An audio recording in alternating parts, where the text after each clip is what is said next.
It's suddenly gone dark. But I'm here on the Grand Terrace with the team from Crying with Laughter, which I really want to see, and I've missed because it's on now, but it's packed, and I'm going to see it tomorrow, and I'll let them introduce themselves and tell you about the film. I don't know who will lead, but can you...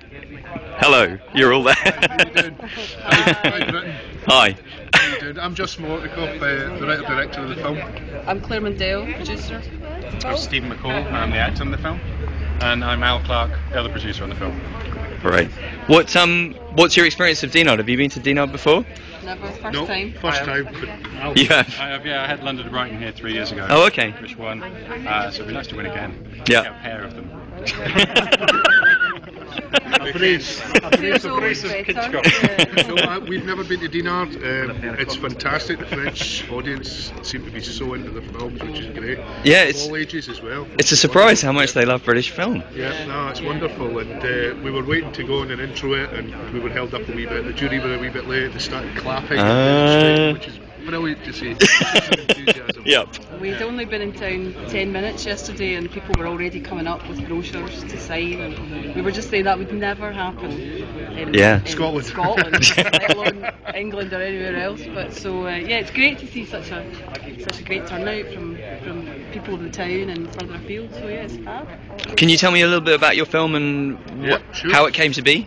It's a film about memory, and it's something that we developed. We developed the script through improvisation over about 4 weeks with the main cast, and it's a story of two characters who haven't seen each other for 25 years, and on meeting up they decide to deal with an incident from their childhood that one can't remember but the other can't forget. And Stephen plays a stand-up comedian in the film, and he basically put himself out in the circuit in preparation for the movie and did some gigs, and we've recorded that for the DVD. And he's fantastic. He really took to it, and worked hard at it. You hadn't done any. Very, very hard at it. You hadn't done stand-up.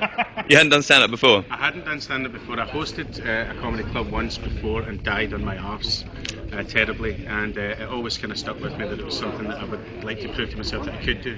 Not be a good comedian, but just get up on stage in front of people. As an actor, if you go on stage and you're doing the play, you've got the words, you've got the prep, you've got the rehearsal time, but to just go up and have a microphone and deal with an audience was a skill I didn't really have. So I wanted to kind of prove to myself that I could do that. But then the comedy started to develop, and it became a lot better than I had ever anticipated. And Joey Fish became a much better comedian than I thought he was going to be.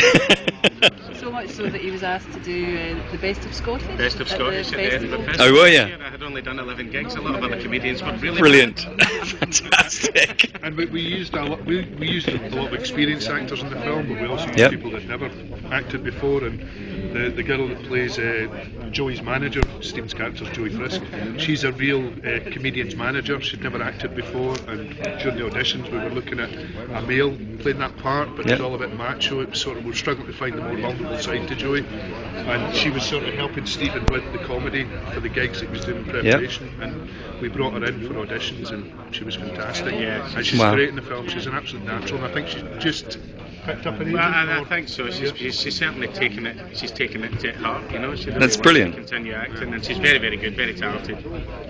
Is improvisation something that you have a lot of experience? I mean, do you? Any of you? Yeah. No, we do. I mean, we've played about. I've always used it developing sort of short films, etc. This is as far as we've pushed it ever before. I mean, what we're doing is not unique, and our intention was never to just raw improv on the day. It was to use it as a development tool, find the characters. I mean, for me, it was a frustration that quite often I'd go into set and I'd know characters better than the actors, and it's not really their fault. It's just the way the production works. Of course. These guys were wonderful in terms of giving us the space and flexibility for the actors to really live their characters. Sometimes beyond the film, I think. Really? How did that work with raising the money, and how long did it take? And well, from the very first application for funding to the launch of the film, the premiere in Edinburgh, was exactly 2 years. So Stephen and Malcolm, the lead actor, Justin and myself had been working together on it for about 6 months before that, but we very much wanted to create the environment that process could be used. So we kept the budget at a relatively low level so that we could get the financiers to sign off just Great. on a story document, not on a script. But we did promise them that they would get a script before we started filming. They got what, about 3 days before we started? Really? Were they getting A nervous? week, all A right, week, maybe a week. But what was brilliant was that they really signed up to that, and they Great. supported us. Scottish Screen, EM Media, and BBC Scotland got behind, Justin and the cast and ourselves. And It's quite brave, isn't it's it? very brave, yeah. I mean, it doesn't mean that we didn't hammer out story points. We No. still did the same kind of story work, but we were very clear that that's how we wanted to make the film, and we were fortunate that they were willing to do that. If the budget had been much higher, it probably wouldn't have worked that way. But ironically, this is our first feature film, so Yeah. it actually meant the whole process went more quickly than it would have done if we'd had a script at the beginning. We think, anyway. Yeah. And I And- think also stylistically, it sort of creates a naturalism in performances that I think is hard to get when an actor's stuck very much with a rigid script that they feel. Because quite often an actor feels they can't deviate from the script, whereas Yeah. I think group intelligence comes into play with improv and Yeah. development. You share the responsibility of what's working and what's not, and that was wonderful to work. And Alan, Rachel's the other producer, Rachel. Hi.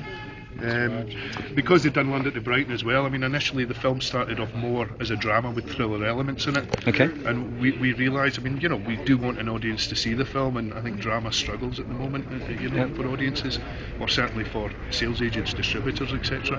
And so it was really important. These guys came with a lot of experience in working on thrillers as well, and together we drew out those elements and then worked back with the cast and really developed that side of it. So Fantastic. it was really, really, really good to work on. Wow. Yeah. And how has it gone since making it and selling it and? Well, fantastic. I mean, we're in negotiations just now in terms of distribution and sales agent, and that's going well. Yeah. Number of offers on the table, and no, we premiered at Edinburgh. We had a budget of just under 500,000, so Yeah. I think the film's really punching above its weight. It's into loads of festivals, and we're getting great reaction to it. So we're absolutely delighted. Brilliant! Congratulations. What's your favourite moment from the film? Do you want to go first? Well, where do I start?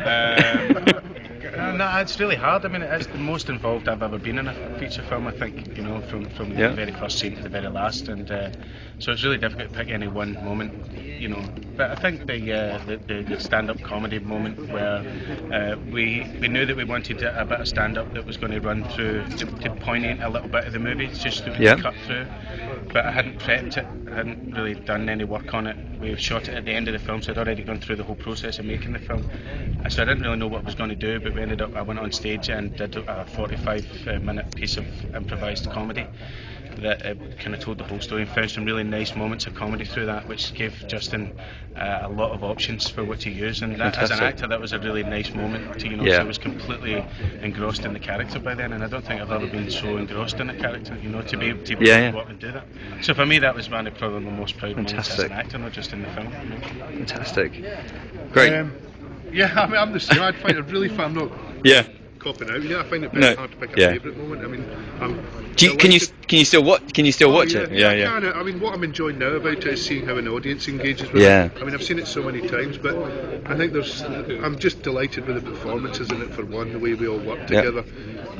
For me, that's what the exciting bit, and also the way we worked as a group beyond the actors as well. Just a collaborative core Yeah. of people really working together. Brilliant. I can't wait to see it. I can't wait to see it. Thank you very much. I'll let you get on and circulate. Take care. Bye. Cheers.